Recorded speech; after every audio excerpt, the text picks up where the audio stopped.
ಎಲ್ಲಾದರೂ ಇರು ಎಂತಾದರೂ ಇರು ಎಂದೆಂದಿಗೂ ನೀ ಕನ್ನಡವಾಗಿರು.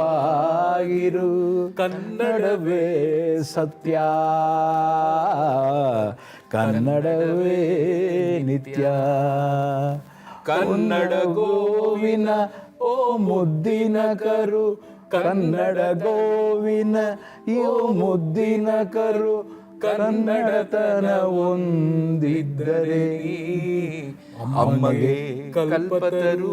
ಮೊದಲು ಆಗಿರಲಿಲ್ಲ, ಕನ್ನಡವೇ ಸತ್ಯ ಕ್ಯಾಸೆಟ್ ಅಲ್ಲಿ ಕನ್ನಡತನ ಒಂದಿದ್ದರೆ ನಿಮಗೆ ಕಲ್ಪತರು ಆ ಥರ ಇತ್ತು ಅಲ್ವಾ.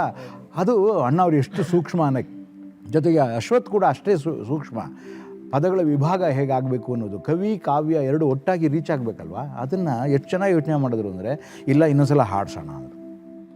ನಮಗೆ ಭಯ ಅಣ್ಣವ್ರನ್ನ ಕೇಳೋದಕ್ಕೆ, ಏನಾದ್ರು ಅವರು ಹ್ಞೂ ಬೇಡ ಅದೇ ಬರ್ಸ್ಕೊಳ್ರಿ ಅಂದ್ಬಿಟ್ರೆ ಏನಪ್ಪ ಮಾಡೋದು ಅಂತ.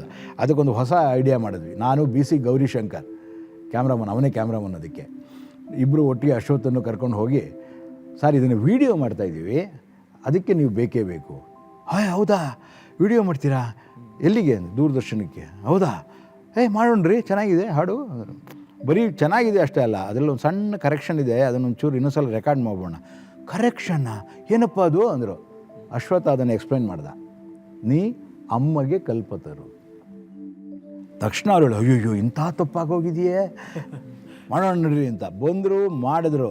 ಅವರು ಹಾಡೋವಾಗ ರೆಕಾರ್ಡ್ ಮಾಡೋವಾಗ ಶೂಟ್ ಮಾಡಿದೆ, ಮತ್ತು ಅದನ್ನು ಸಪ್ರೇಟಾಗಿ ಹಾಡಿದ ಮೇಲೆ ಅವರೆಲ್ಲ ಮನೆಯ ಹೊರಭಾಗದಲ್ಲೇ ಪೂರಾ ಮಾಡಿದೆ.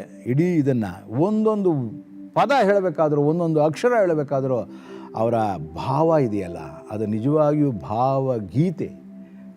ಅದೃಷ್ಟ ನನ್ನದು.